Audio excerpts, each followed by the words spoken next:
가는 다윗에 대해서 하나님 말씀을 나눕니다. 하나님께서 이 새벽 우리에게 주시는 말씀은 역대상 18장 13절 14절을 화면을 보면서 함께 합독하겠습니다. 다윗이 에돔에 수비대를 두매 에돔 사람이 다 다윗의 종이 되니라. 다윗이 어디로 가든지 여호와께서 이기게 하셨더라. 다윗이 온 이스라엘을 다스려 모든 백성에게 정의와 공의를 행할세. 아멘. 다윗은 하나님 제일주의로 살아갔던 사람입니다. 하나님 제일주의라고 할 때 하나님이 10가지 방법이 있는데 첫 번째다. 이게 하나님 제일주의가 아닙니다. 세상의 방법에는 어떤 것의 제일주의라 그러면 10개 중에 넘버1이 이것입니다 라고 말을 하지만 하나님 제일주의는 하나님이 전부로 살았던 것을 하나님 제일주의라고 말을 합니다. 그러니까 다윗의 삶은 오늘날 우리의 삶으로 말하면 자기 삶 전체를 하나님께 드리는 삶이었다. 자기 삶 전체가 하나님의 것이라는 것을 고백하는 삶이었다 라고 말씀드릴 수 있습니다. 이 18장에서는 하나님 제일주의로 살아가는 다윗을 하나님께서 늘 승리하도록 해주시는 모습이 기록되어 있었습니다. 다윗 왕이 나올 때마다 항상 다윗 왕과 비교되는 인물이 있습니다. 누구입니까? 사울 왕입니다. 사울 왕이 나라를 통치할 때는 주변에 있는 열강들이 자꾸 이스라엘을 침범해 왔습니다. 그래서 이스라엘의 모든 영토들, 영역들을 잃어버리고 빼앗기는 삶이 사울 왕 때였습니다. 그래서 사울 왕은 하나님 제일주의로 살아간 삶이 아니라 인본주의로 살아갔던 사람이고 세상 제일주의로 살아갔던 사람이 사울입니다. 그런데 사람 한 사람 바뀌었을 뿐인데 다윗이 왕이 되자마자 이상하게도 모든 나라들이 다윗에게 고개를 숙이기 시작했습니다. 그래서 이스라엘은 다윗으로 말미암아 점점 더 열방 중에 강성해 갔다. 그렇게 성경은 증언하고 있습니다. 자, 오늘 본문 말씀을 읽기 전에 역대기의 중요한 특징 몇 가지를 여러분 머릿속에 그려야만 합니다. 역대기에서 족보가 많이 나오고 족보로 시작합니다. 이 족보는 역사 압축의 최고의 방법이다 라고 말씀을 드렸습니다. 긴 역사를 짧은 한 장에 9장에 이렇게 압축해 놓은 것이 족보이다 라는 점을 여러분 알아야만 합니다. 역대기는 제사장적인 관점으로 기록한 것입니다. 예언자적인 관점은 죄를 부각시키고 드러내서 회개하게 만드는 방법이지만 제사장적인 관점은 죄와 허물을 덮어주는 관점이다. 그래서 역대기의 신앙의 관점을 우리가 잘 배워야만 합니다. 특별히 다윗 왕이 밧세바를 범했던 것은 역대기에서는 아예 기록에서 빼놓고 있습니다. 그래서 우리가 사무엘서, 열왕기서, 역대기를 보면서 공통적인 부분이 있고 빼놓은 부분이 있고 더한 부분이 있는데 이 세 책을 기록한 저자의 관점을 분명하게 파악할 수 있어야만 됩니다. 그리고 역대기서의 매우 중요한 관점은 성전 중심의 역사를 기록하고 있다라는 겁니다. 사무엘서와 열왕기서는 왕권 중심의 역사를 기록하고 있다라고 한다면 역대기서는 성전 중심의 역사를 기록하고 있다. 그러면 여러분에게 말씀을 드립니다. 성전이라는 것이 이스라엘 백성에게 어떤 의미가 있었던 것일까요? 성전은 두 가지 의미가 있습니다. 하나님의 임재의 상징이었고 이스라엘 백성들은 그 성전에서 하나님을 만났습니다. 그러니까 성전 중심의 삶을 살아라 라는 것은 뭐냐면 하나님이 내 삶에 현현하셔서 내 삶의 중심에서 활동하는 것을 눈으로 보고 손으로 만지고 체험하는 삶을 산다. 항상 그 하나님을 내 삶의 중심에서 만나는 삶을 산다. 그것이 성전주의입니다. 라고 있습니다. 하나님 제일주의로 살아가는 사람은 성전 제일주의로 살아가는 사람입니다. 그래서 다윗이 승리할 수 있었고 성공할 수 있었다라고 역대기 저자는 우리에게 증언하고 있습니다. 제일 먼저 다윗이 블레셋과 모압을 정복한 이야기가 나옵니다. 여러분, 블레셋은 조금 이따가 지도로 설명하겠지만 지중해를 끼고 있는 항상 이스라엘에게 가시와 같은 존재가 블레셋이었습니다. 모압은 사해를 끼고 있는 나라입니다. 모압은 누구의 후손입니까? 에서의 후손입니다. 그래서 형제면서 항상 그의 형제의 나라를 괴롭혔던 나라가 모압입니다. 그래서 여러분 에돔이 에서의 후손이고 잘못했습니다. 이 모압은 항상 이 사회 중심에서 하나님의 백성들을 괴롭혔던 그러한 백성입니다. 여러분, 오늘 1절부터 이렇게 시작하고 있습니다. 그 후에 다윗이 블레셋 사람을 쳤다라고 말씀하고 있고 2절에도 또 모압을 침해라고 말씀하고 있습니다. 자, 여기에서 참 중요한 것은 또 모압을 쳤다는 거예요. 다윗이 블레셋 사람들을 쳤고 또 모압을 쳤다는 것은 다윗의 정복이 계속되어 가서 다윗 왕조가 강성해지고 우리의 말씀이 있는 것입니다. 그걸 받고 아들을 모압 사람이 다윗의 조공을 받라고 말씀합니다. 지도를 여러분 보시기를 바랍니다. 여기에 있는 이곳이 블레셋입니다. 지중해를 끼고 있는 여기가 블레셋입니다. 이 블레셋의 수도와 같은 곳이 뭐냐면 가드라는 곳입니다. 가드. 그래서 이 가드를 빼앗았다는 것은 블레셋을 사실상 지배했다라는 의미가 있습니다. 그 블레셋에 있어서 이 가드는, 블레셋은 사실 연방 중심의 나라입니다. 공동체 중심의 나라입니다. 소국가들이 한 5개 정도 이렇게 모여있는 그러한 곳이 블레셋이라는 나라인데 이 가드가 블레셋의 중심이었음을 알 수가 있습니다. 여러분 보십시오. 딱 보면 여기가 예루살렘이 있지 않습니까? 이 예루살렘에서 블레셋은 항상 가시 역할을 했고 모압도 항상 가시 역할을 했다. 이 두 나라를 다윗이 쳐서 그들을 굴복시키고 그들이 이스라엘에게 조공을 바치게 하였다라고 말씀을 하고 있습니다.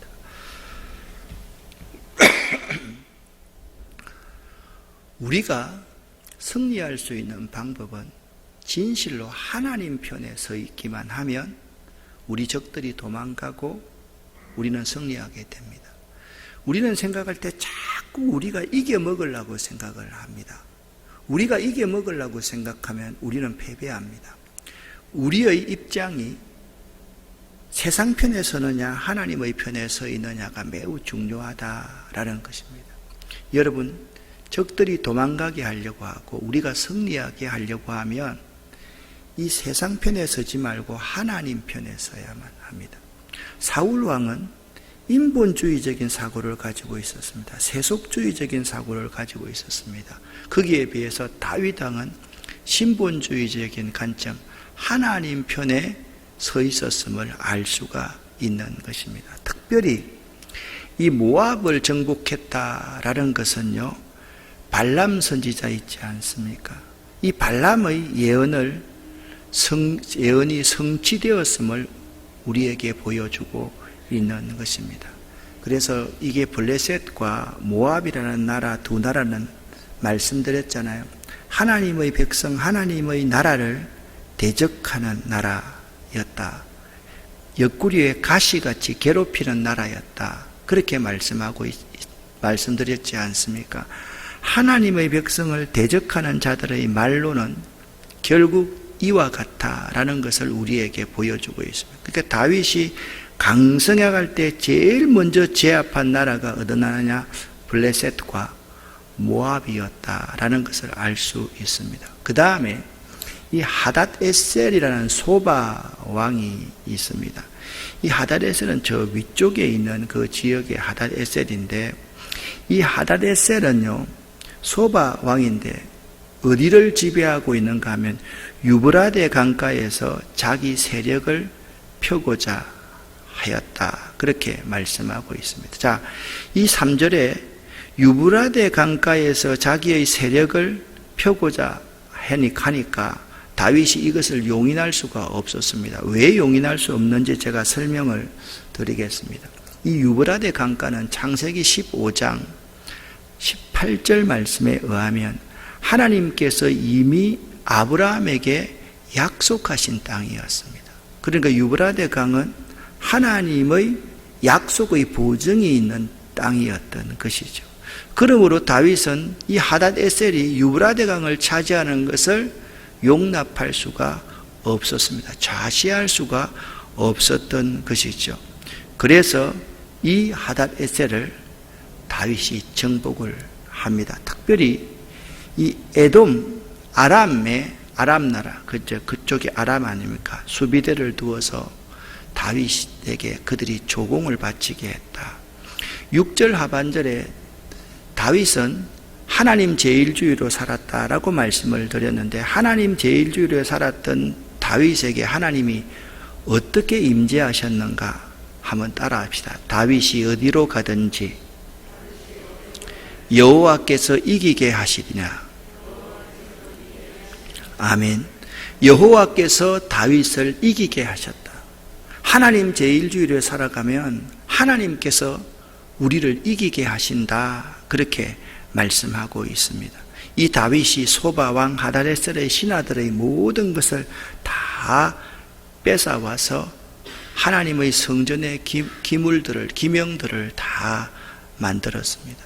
우리가 기억해야 될 것이 있습니다. 누구든지 하나님의 백성들을 치려하는 자나 하나님께서 주신 축복을 빼앗으려고 하는 자는 멸망당할 수밖에 없다, 다 빼앗긴다라는 점을 우리에게 교훈하고 있습니다. 특별히 악인의 길에 동조하여 함께 악을 꾀하는 자도 저주의 형벌에서 제외될 수가 없음을 알아야만 합니다. 혹이나 여러분에게 묻습니다.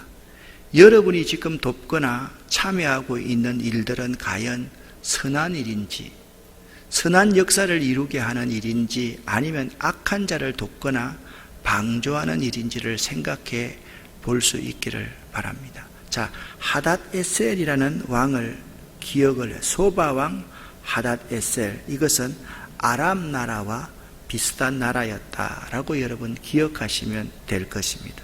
그런데 다윗이 하닷 에셀을 치니까 갑작스럽게 하맛 왕이 문안을 하러 옵니다. 이 하맛 왕은 외우기가 쉽습니다. 피자 만드는 도우라고 생각하면 됩니다. 어렵지 않지 않습니까? 하맛 왕은 도우라는 사람입니다. 이 도우라는 사람이 소바왕 하닷에셀의 온 군대를 다윗이 쳐서 무찔렀다 함을 듣자마자 그의 아들을요 사신으로 보내어 가지고 다윗에게 문안을 하고 다윗을 축복하는 것입니다. 그 이유가 뭐냐? 10절 중반절에 이렇게 나와 있습니다. 이는 하닷 에셀이 벌써 하맛 왕 도우와 맞서 여러 번 전쟁을 했습니다. 그러니까 하닷 에셀과 도우는 서로 대적 관계에 있었던 것입니다. 이해가 되시죠? 그죠? 그런데 다윗이 하닷 에셀을 쳐서 그 아람 나라 유브라데 강 근처에 다윗의 주둔군을 두고 실효적으로 그것을 지배하기 시작하자 하맛 왕 도우는 아무런 힘을 쓰지 않은데도 자기의 대적하는 세력들을 다윗이 제거해 주니까 고맙겠어요? 고맙지 않겠어요? 자기 아들을 친히 보내어서 하도람이 금과 은과 노스의 여러 가지 그릇을 가져왔다, 그렇게 말씀하고 있는 것입니다. 이것을 설명하고 있습니다. 서로 대적관계에 있었던 것이죠. 그런데 여기 성경을 읽으면서 매우 특이한 부분을 여러분과 제가 발견하게 됩니다. 11절 말씀을 제가 그만할 때까지 읽어주십시오. 다윗 왕이 그것도 여호와께 드리되, 그만, 다시 한번, 다윗 왕이 그것도 여호와께 드리되. 아멘. 여러분, 다윗이 하나님 제일주의로 살았다고 말씀을 드렸지 않습니까? 하나님 제일주의라는 10개 중에서 제1번이라는 말이 아니라고 말씀드렸지 않습니까? 하나님이 전부였다, 그렇게 말씀을 드렸습니다. 여러분, 다윗 왕이 그것도, 도우가 드리는 그것도 하나님께 드렸다는 것은 이전의 모든 전리품도 누구에게 드렸다는 말입니까? 하나님께 드렸고, 지금도 하나님께 드리고, 앞으로도 하나님께 드릴 것이다 라는 표현이 여기 놓여 있는 것입니다. 이것이 매우 중요합니다. 다윗은 전쟁을 승리케 하시는 분이 하나님이라는 사실을 고백하며 살았다라는 겁니다. 6절 말씀 그대로 여호와께서 다윗을 이기게 하셨더라. 다윗이 이길 수 있었던 비결은 하나님이기 때문에 다윗은 철저하게 승리의 공을 하나님께 다 돌렸다, 그렇게 말씀을 하고 있습니다. 여러분, 이 그것도 여호와께 드리되라는 이 문장 이 자체에서 다윗은 오늘날로 적용하면 온전한 11조의 삶을 살았다라고 해석을 할 수가 있습니다. 여러분, 11조라는 것이 10개 중에 하나가 하나님 거니까 하나님께 드린다, 이게 11조입니까? 아니지 않습니까? 11조가 뭡니까? 전부가 다 하나님의 것이니까 하나님께 드립니다. 이게 10분의 1 아닙니까? 여러분, 가만히 한번 생각해 보세요. 어떤 사람은요, 그것도 하나님께 덜 드리려고 하는 사람이 있습니다. 11조가 있는데 어떻게 하면 11조를 깎을까라고 생각하는 사람이 있습니다. 여러분, 지금 헌금 이야기하는 게 아니에요.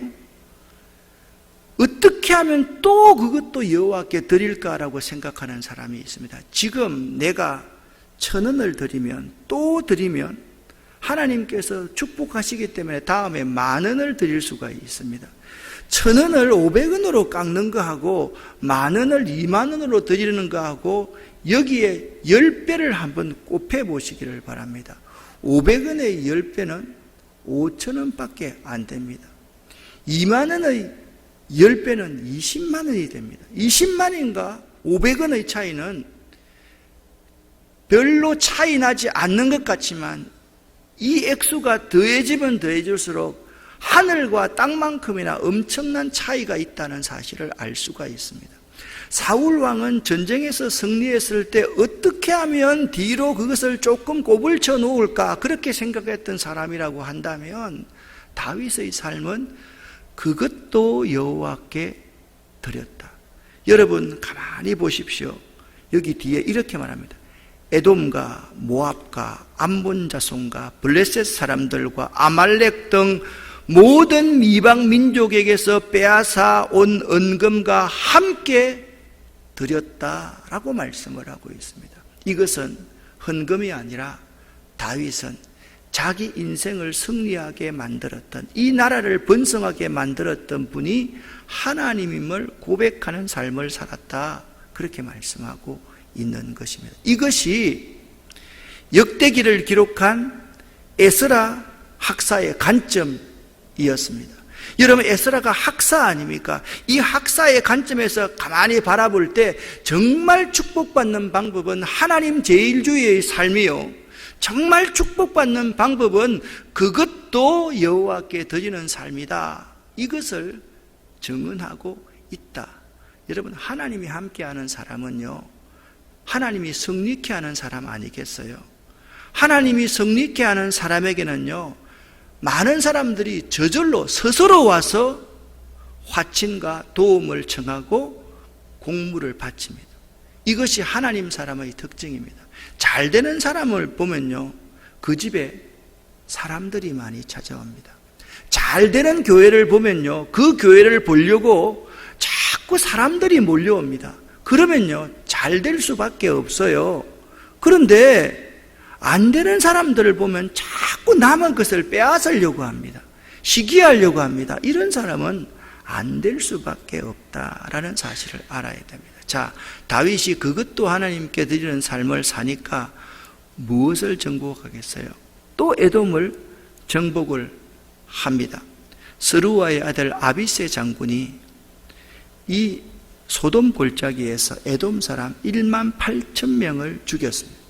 에돔에 다윗이 수비대를 두어서 에돔 사람들이 다 다윗의 종이 되었다. 제가 첫 번째 말씀을 잘못 드렸는데 에서의 후손이 에돔 아닙니까?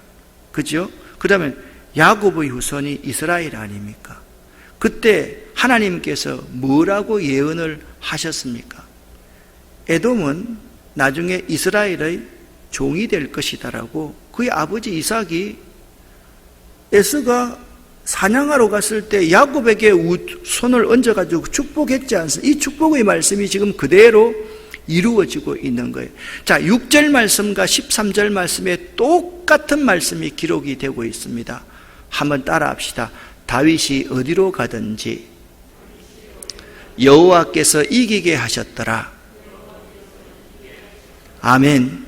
이 다윗의 이름에 여러분의 이름을 넣어서 살아가실 수 있어야만 됩니다. 이 여러분의 이름을 집어넣을 수 있는 사람은 한 사람입니다. 하나님 제일주의로 살아가는 사람만이 여기에 자기 이름을 넣을 수 있는 사람입니다. 인본주의적인 삶을 살아가는 사람이 여기에 아무리 자기 이름을 넣어도 그는 쇠할 수밖에 없고 패할 수밖에 없다라는 사실을 알아야만 됩니다. 아비새가 소돔 골짜기에서 10만 8천 명의 에돔 군사를 쳐 죽인 것은 말씀드렸듯이 창세기 27장 29절 30절의 예언이 이삭의 예언이 성취된 것이다. 같이 한번 29절 30절을 읽어보겠습니다. 만민이 너를 섬기고 열국이 내게 굴복하리니 내가 형제들의 주가 되고 내 어머니의 아들들이 내게 굴복하며 너를 저주하는 자는 저주를 받고 너를 축복하는 자는 복을 받기를 원하노라. 이삭이 야곱에게 축복하기를 마침에 야곱이 그의 아버지 이삭 앞에 나가자 곧 그의 형 에서가 사냥하여 돌아온지라. 아멘. 그러니까 에돔은 누구의 후손이라고? 에서의 후손입니다. 여기 이스라엘은 누구의 후손입니까? 야곱의 후손입니다. 이삭이 예언한 그대로 형제의 주가 되어서 그들이 종이 되었다라고 말씀합니다. 하나님의 말씀은요, 하나도 땅에 떨어지지 않고 그대로 이루어집니다. 그리고 마지막 18장 14절부터 17절까지는 다윗 왕조의 통치 조직이 이제 정비가 되고 있는 모습을 볼 수가 있습니다. 다윗이 온 이스라엘을 다스려 모든 백성에게 공의와 정의를 행할세. 왜 14절에 통치 조직이 완성되어 가고 있는데 다윗이 모든 백성에게 정의와 공의를 행했다라고 말씀하고 있습니까? 여러분, 이 14절에 의하면 다윗이 통치 기구를 확립한 이유가 뭐냐? 자기의 권력을 유지하기 위해서 통치 기구를 확립한 것이 아니다. 무엇을 위해서 통치 기구를 확립했다고 그랬습니까? 모든 백성들에게 공의와 정의를 행하기 위해서 통치 조직을 확립했다라고 말씀하고 있습니다. 이것은요, 지도자들이 정말 배워야 될 교훈입니다. 통치 조직을 확립하고 어떤 법을 법제화하는 어떤 그것이 자신들의 권력 유지를 위해서 하면, 자, 여러분 열왕기서를 읽으면서 예후라는 사람을 생각해 보십시오. 예후만큼 완전한 혁명가가 어디 있습니까? 그런데 하나님께서 예후를 어떻게 했습니까? 심판하셨습니다. 예후는 무엇을 위해서 혁명을 했습니까? 자신을 위해서 혁명을 했기 때문에 예후는 심판받을 수밖에 없었음을 우리가 배웠습니다. 마찬가지입니다. 우리도 마찬가지입니다. 나 자신을 위해서 사사롭게 어떤 일을 하면 그것은 망하는 길입니다. 그러나 다윗처럼 온 이스라엘 백성들을 공의와 정의로 다스리기 위해서 통치 조직을 완성해 가고 있으면 그는 정말 복받은 사람이다. 이렇게 말씀하고 있습니다. 여러분, 여기 뭐라고 말씀하 17절 하반절에. 자, 번영의 두 가지 방법이 뭐라 그랬습니까? 자식들을 많이 낳는 것. 또 한 가지는 뭐냐? 주변의 여러 나라를 차례로 정복하는 것. 이것이 구약시대에 그 나라와 그 개인이 번성하는 드러나는 모양이다라고 말씀을 드렸습니다. 자, 17절 하반절에 뭐라고 말씀하고 있습니까? 다윗의 아들들은 왕을 모시는 사람들의 뭐가 됐다고요? 우두머리가 되었다. 자, 보세요. 다윗이 주변 모든 나라들을 다 정복해서 그들의 전리품을 또 여호와께 드렸습니다. 나라가 번영했습니까? 번영하지 않았습니까? 번영했습니다. 다윗의 아들들은 모든 사람의 우두머리가 되었다. 그렇게 말씀하고 다윗의 나라는 날마다 번성하고 있음을 우리에게 보여주고 있는 것입니다. 주의해야 될 것 정말 주의해야만 됩니다. 여러분, 조직 자체를 위한 조직을 하거나 운영을 하기 위해서 조직을 하거나 관리를 하기 위해서 조직하면 안 됩니다. 우리 하나님의 교회가 특별히 주의해야 될 것은 교인들을 관리하기 위해서 셀을 도입하고 교인들은 관리하는 존재가 아닙니다. 교인들은 서로 섬기는 조직이라는 것을 알아야만 합니다. 섬기기 위해서, 교제하기 위해서 해야지 관리하기 위해서 교인을 조직해서는 안 됨을 알아야만 합니다. 13절 말씀을 다시 한번 읽어보겠습니다. 다 다윗의 종이 되니라. 다윗이 어디로 가든지 여호와께서 이기게 하셨더라. 아멘. 다윗처럼 하나님 제일주의로 살아가시기를 예수 이름으로 간절히 축원합니다. 하나님 편에 서시기를 예수 이름으로 간절히 축원합니다. 그리하면 여러분 반드시 잘되고 형통케 될 것입니다. 기도하겠습니다. 살아계신 아버지 하나님, 하나님 제일주의로 살아가는 저희가 되기를 원합니다. 하나님 편에 서는 저희가 되기를 원합니다. 다윗이 어디로 가든지 여호와께서 이기게 하신 것처럼 우리에게도 승리케 하시는 하나님이 계심에 감사드립니다. 오늘 하루도 넉넉히 승리하는 하루 되기를 원합니다. 특별히 우리 교우들 가운데 몸이 아파서 수술에 있고 또 수술을 준비하고 있는 분들 많이 있습니다. 최영기 집사님 특별히 이제 지방으로 또 잠깐 요양하러 가십니다. 하나님께서 우리 집사님을 축복하여 주시옵소서. 이 자리에 나와서 기도하는 우리 모두의 기도를 하나님 들어 응답하여 주시옵소서. 예수 그리스도 이름으로 축복하고 감사드리며 간절히 기도 올립니다. 아멘. 주여 믿습니다.